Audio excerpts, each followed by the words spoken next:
Hello. Hello. So today we are here with Kai, Maria and Christopher from Heilung, and this is Chaoszine.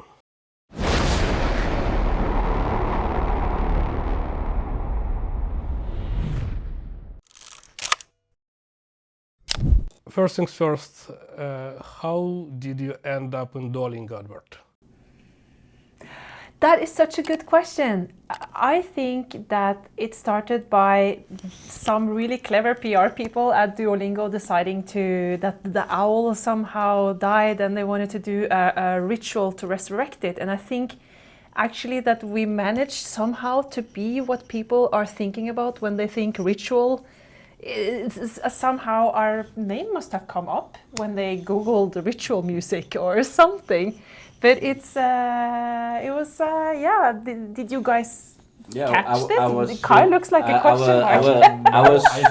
I was shown this by Martin yesterday. Oh my gosh! Yeah. Okay, so I saw it a few weeks ago, and the day after, I actually also not our music, but I heard people talking about it in the UK radio in the gas station.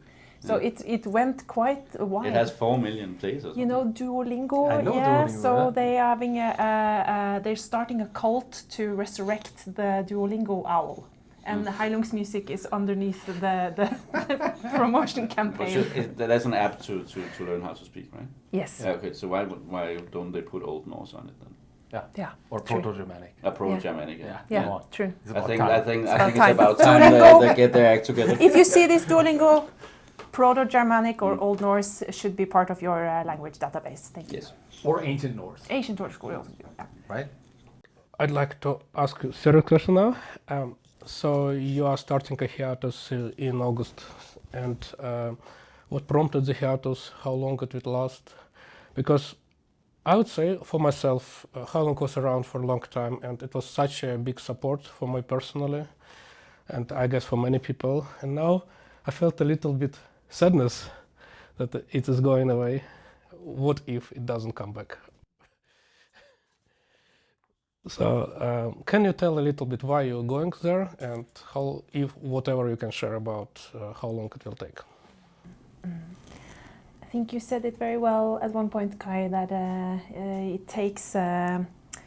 You need to withdraw to restore the energy.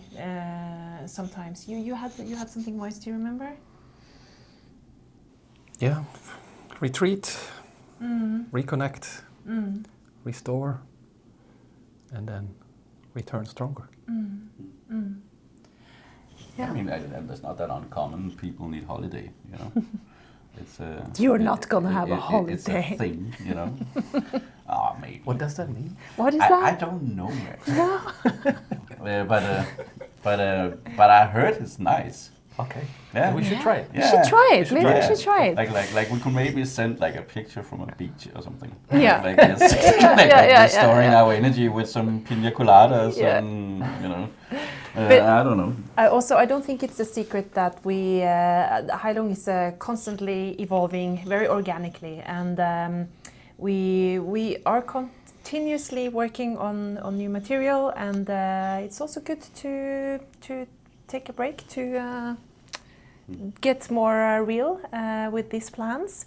But we are taking a full year full stop. It's been extremely hectic since we came back after the pandemic.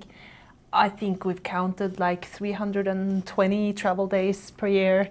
It's or something. 500 travel days a year. Yes, at least that's how it feels like. And Chris is building new things in his studio, and we all establishing new homes. We've all been moving around, so it's something about taking a stop, establishing our base, re-establishing ourselves, and getting a moment to breathe, to come back stronger. Hopefully the world is still here when we're coming back, because we are coming back. It is the intention. That's It is the really intention. I play on the moon easily. You'll play on the moon? No Yeah, problem. if that's the only option. I have a question for each of you. So since we are approaching that hiatus, maybe I wanted to do it a little bit of historical thing in this interview. Like, can you tell what are the most things that stand out for you during the whole journey? An absolute golden moment for me was our performance at Juul and because the whole setup was just amazing. There was the stage, and instead of having like the barriers and like security, there was just a river, and then on the other side there was the audience.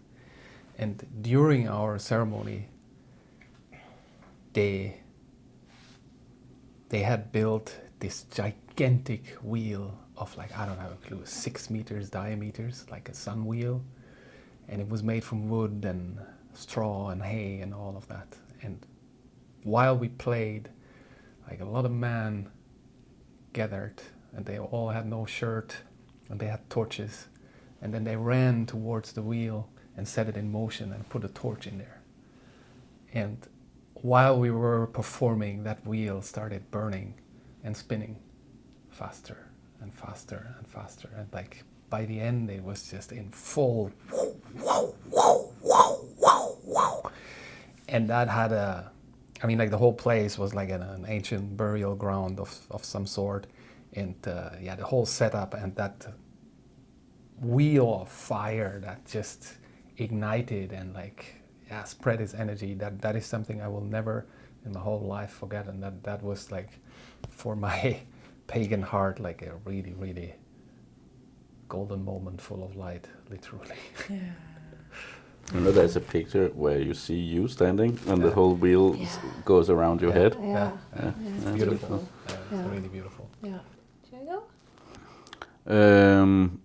I think there are thousands of highlights for this project, but I think meeting our friends from First Nations in the US and in Australia and New Zealand, or Thailand, I think that for me has been the highlight for me, because it's a handshake. It's a handshake when you come with something that you have found within yourself, and then you meet other people, and they have something from them, and you can make a handshake and figure out how identical we actually are.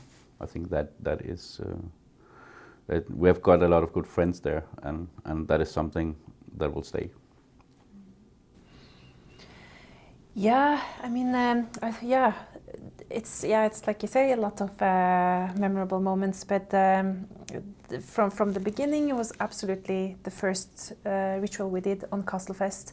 I think going on stage, not exactly knowing how it would be perceived, it was something we had carried very close to our heart for a long time, and then bringing it into the world, and then just feeling. I was listening to Lifa when we were practicing earlier, and you can just feel the audience is like this extreme energy, like everyone's just collectively breathing and just screaming when Kai is screaming, and this whole energy exchange was something I've never ever experienced before. I get goosebumps every time I listen to it.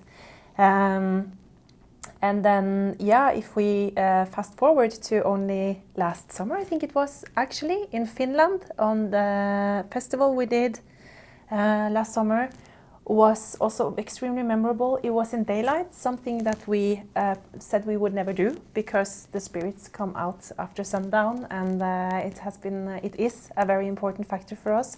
But something about this very beautiful summer day, where we were able to swim in the lake right behind the stage, and this fresh, cool, fresh water, just being completely refreshed, and then going into makeup.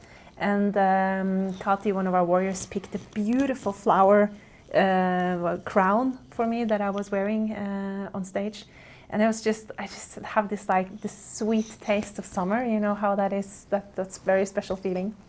So yeah, that was magical, and yeah, I think that's it. Can you tell me about your connection with indigenous communities? What it means to you? Why it's important?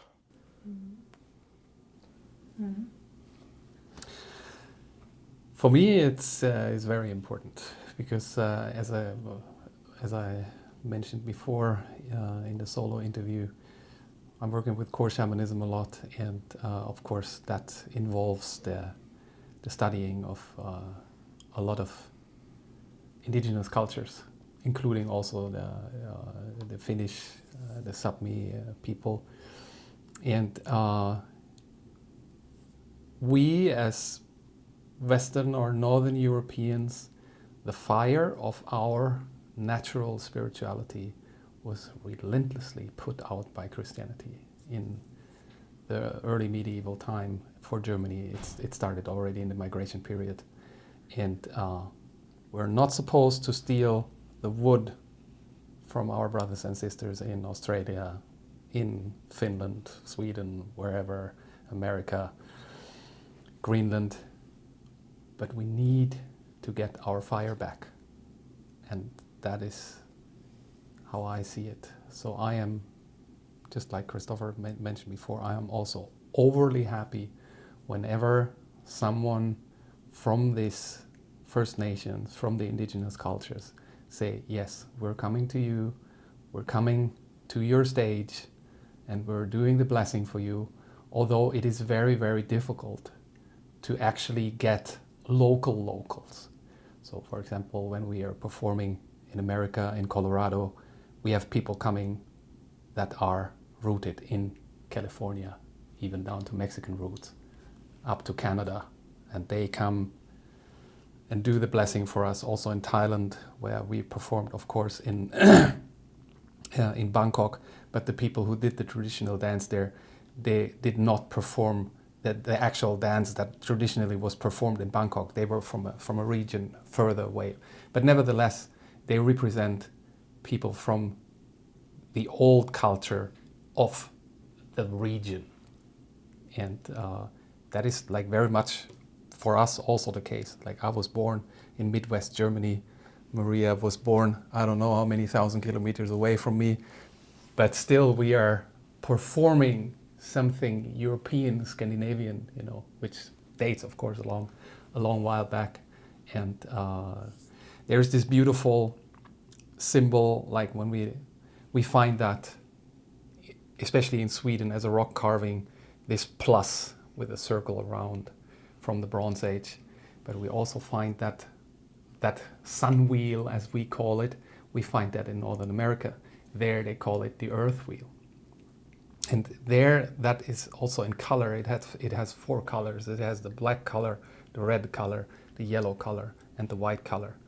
And one of the medicine people from the from the indigenous people there explained to me at one point what he sees in that. And he says it is the white people, the black people, the red people, and the yellow people, all forming the wheel of the earth. And we all need to work together in order to make it go round, literally. I watched some interviews to get prepared to this one, and especially in the earlier interviews, you tell that, okay, we amplify natural sounds. Is it still the same today, or you added something more to the sound? No, the concept of the band is the same. It's a non-political statement. It's a dive back in history. We're not trying to dictate how it was. We're not taking a dusty book down to the shelf and trying to recreate something 100%. We are trying to give you a glimpse of how it might feel being in this, and the purpose is to heal.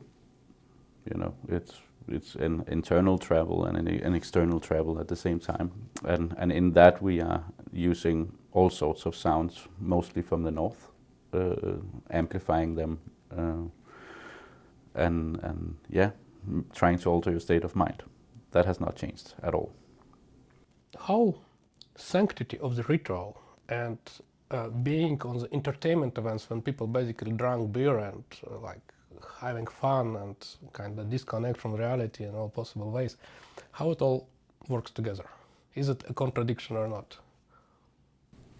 It's a good question. But Yeah, did you have something? Well, for me, it's sometimes very challenging, to be honest. Like I look in my life at a full decade of like absolutely no alcohol, and I would consider that for me very, very healing. And I also suggest that out there for for the world to try that at one point. But then again, as Christopher said before, or mentioned or hinted to it, we're not here to judge. So if you want to come to our performances and drink beer, why not? I mean, like, we even made a traditional beer at some point, right? But when it comes to that kind of stuff, drugs, like for me, beer, nicotine, coffee, that's all drugs, right? Stuff that alters your state of mind. Can be a drug too. Can be a drug too. May it be sex, may it be food, shopping, whatever. It's always playing with fire, right? The moment you lose balance, literally or just in your life, you enhance your problems instead of solving them, right? So it's always take care, keep balance, and we will not judge. You know, like whatever you eat, whatever you drink, before you come to our performances, like everyone out there is responsible for him or herself, and how we look at it inside the performance crew, that's also very, very individual. There's people who never drink, and then there's people who drink on a regular basis. There's people who smoke. There's people who never smoke. There's people who eat pork. There's people who never would eat any animal, right? And there's also internally no judgment. I think also, yeah, that of course we appreciate when people are respectful to their surroundings and come in with a sense of taking care of each other. And if you see someone in the audience who needs a hand, go give it. And yeah, just be gentle with your environment. And yeah, besides that, I completely agree. Did you just suggest that people should give a hand? I mean, I'm pretty sure that happened already. Yes, several we times. have actually I've several. seen it on front row. For sure. For sure. I love that. Many times. I love that. Nothing. Keep on giving a hand. Or two. Then they also It can, will can definitely give help, right? Yes. Definitely put you in the right state of Get mind. anything you like. Ass, head, hands. I don't care. Let's move on. Yeah. What amazes me about Heilung, so I've been to Nordic folk concerts before, and they work very well in closed spaces like Gildehallen and Midgardblood. And maybe it's a bit nerdy question, maybe very technical. What do you think, what special sound makes it possible to entrance the audience in arenas? Like, Yeah, that's a good question. It's a very, very good question. And it's something that you will see Heilung move way more into in the future. And here I'm actually talking about something as technical as immersion, right? Because what is it, right? What is it that makes you immersed in a specific setting when you are at a concert, right? And or a ritual or both, as we are. And it's not only the sounds, you know. There's of course elements in the sound that will attempt to do something that we believe will alter your state of mind. But there's also another layer in what we're doing that is, of course, as on Kai's table, in the spiritual realm. In the end, we are all people, right? We are in a setting normally, I dare to say, that is very different from a setting when you come to a Heilung ritual.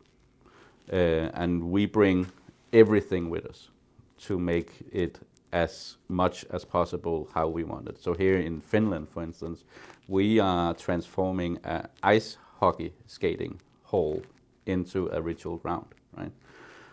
I think a normal day in that ice hockey hall is way different than when we are there, right?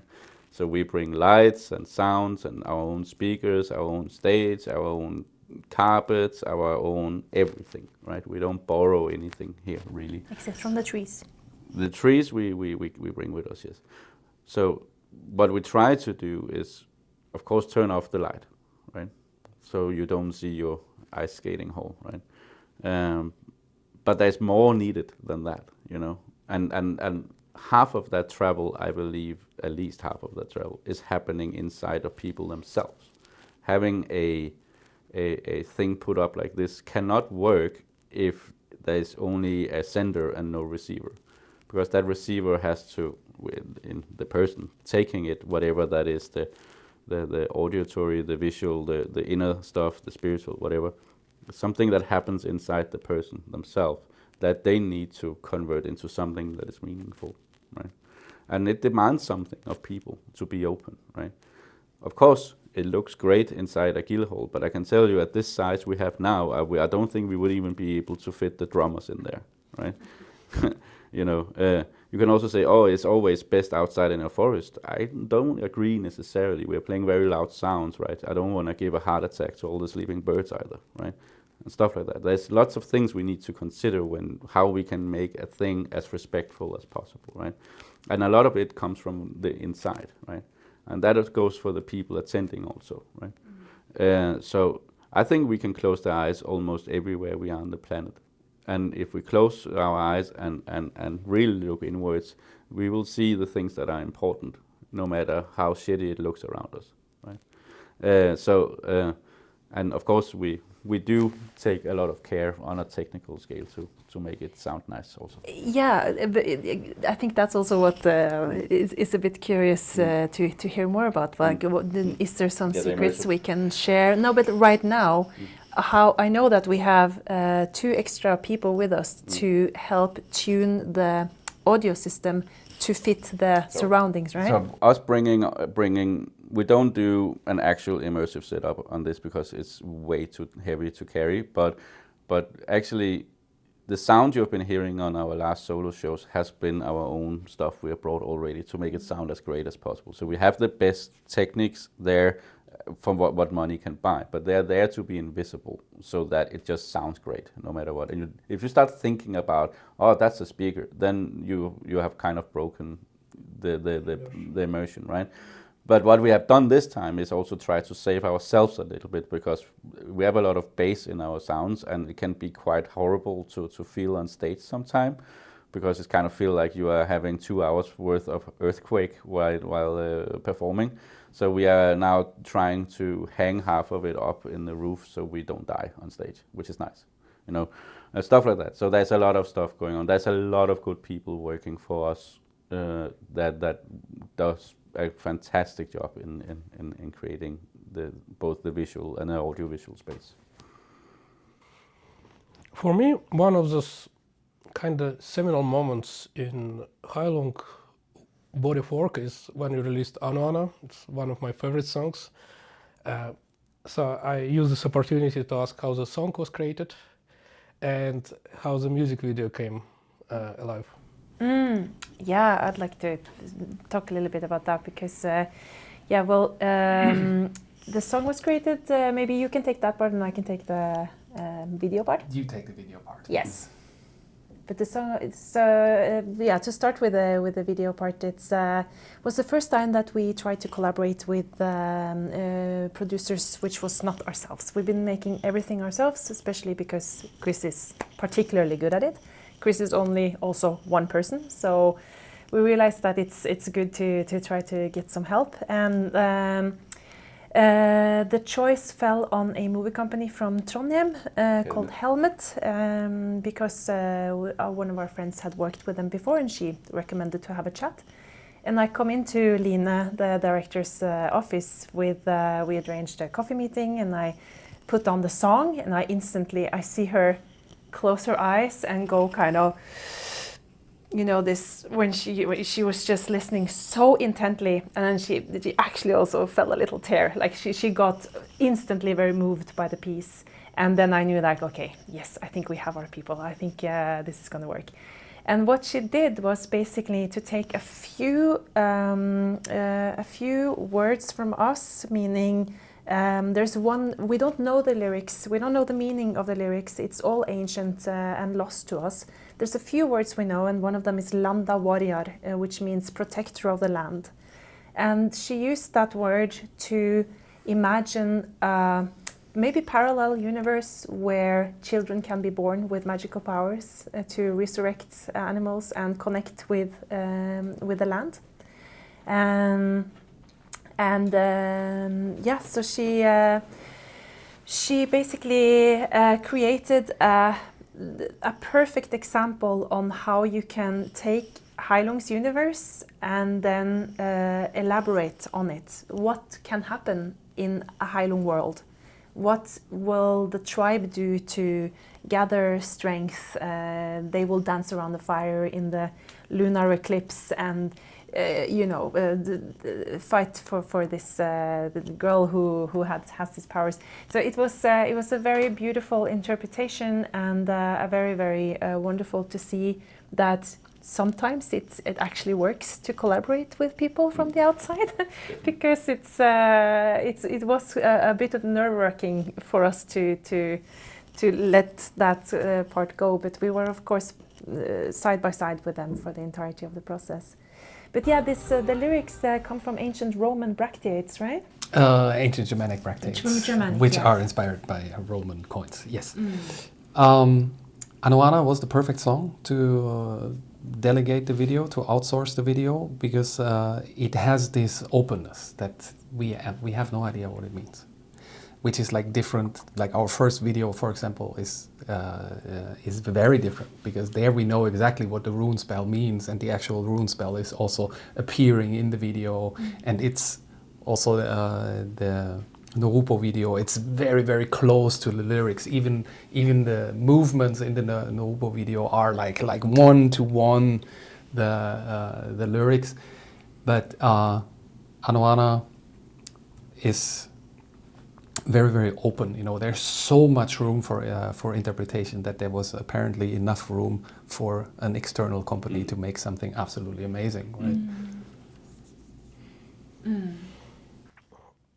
I think you guys handle popularity very well, because when I talk to people who were at the start of the project, like to Anik Shirin, she said like, you called her to do some little cool thing on the side, nothing big. And now Heilung is super popular, and I think everyone in Heilung handles the popularity very well. So, but how do you perceive, like, as a popular people who like have so much attention, how do you perceive that popularity, and how do you manage to stay sane? By closing the doors to the studio when I'm working. I think it's wonderful. Heilung gets the attention it needs. We can probably say that when Heilung sort of took up with the Lipa thing, we didn't post money in the project to put it down people's throat. We didn't in any way make commercials and stuff like that. We just let it out, and people can choose themselves if they want to play with us, right? And I think that is its core. Heilung is to people what people choose it to be, right? Of course, it's crazy to see a lot of people tattooing Maria's face on their leg and all these things, and see how much it means to people, right? But like in my daily life, for instance, I don't see that much. We all live quite in desolate areas and spend a lot of time in nature and have a little group of people surrounding us, right? Of course, when we travel and we meet people, then of course it's very much visible. But I don't think in any way it's in any way harming or anything. People are very nice and careful, and and I think for people that really understand this kind of thing, for most people they also have another type of respect when meeting people, right? And as I said before, in a performance, Heilung is as much for anyone in the audience as it is on the people on stage. So no one is above anyone in that sense. And there is a good meaning for me also when we say we are all brothers, right? I believe we said once when we released Futha that we are not equal, but we are of equal value, and that I think sums it up for me, basically how I navigated it. I also think you put the finger on the nail, the hammer on the nail. Finger onto the nail. When you said that about commercial, because Heilung never made it, and hopefully never will make it to the mainstream media in regards to getting that type of attention is just annoying. Because that means people just want a piece of you because you have been on television or are being played in the radio. They're not necessarily interested in what you do or why you do it, but it's the fame that becomes the important factor.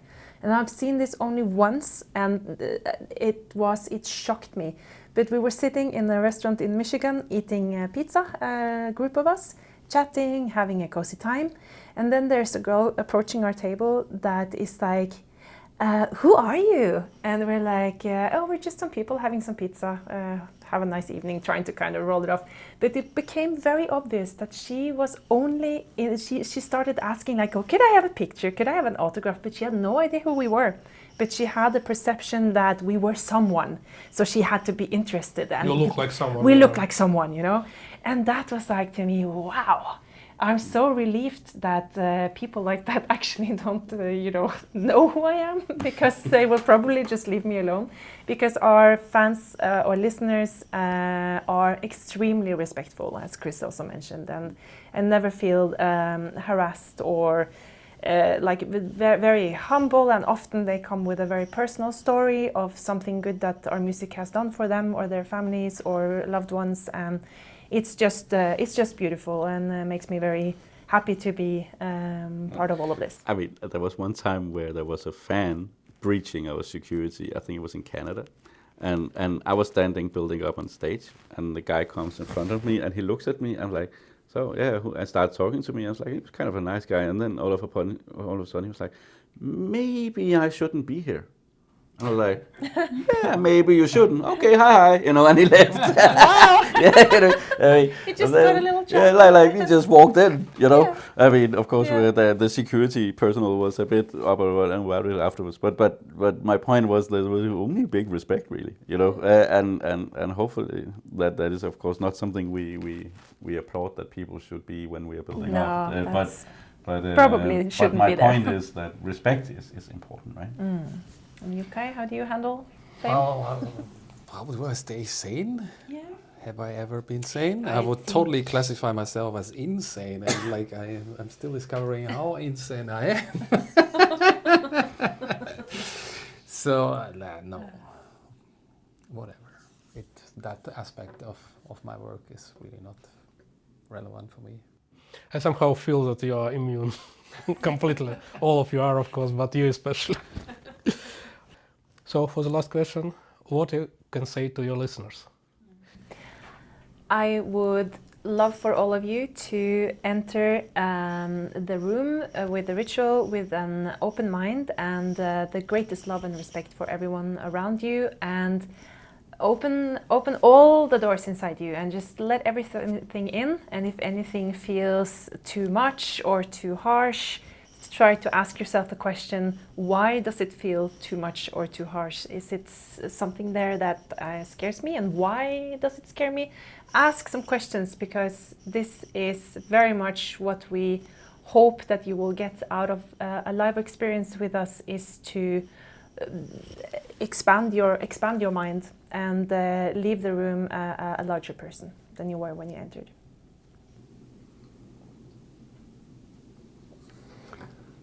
Be gentle. Be gentle to yourself. Be gentle to the animals in your care. Be gentle to the children in your care. Be gentle to your neighbor, to your surrounding. I very much agree to this. I think calm the fuck down, really. I believe that is needed, and enjoy yourself. It is nice to be alive. Thank you so much for your time. It was a great pleasure talking to you, and good luck with your tour. Thank you Thank you. so Thank you for much having for us. having us. Thank you.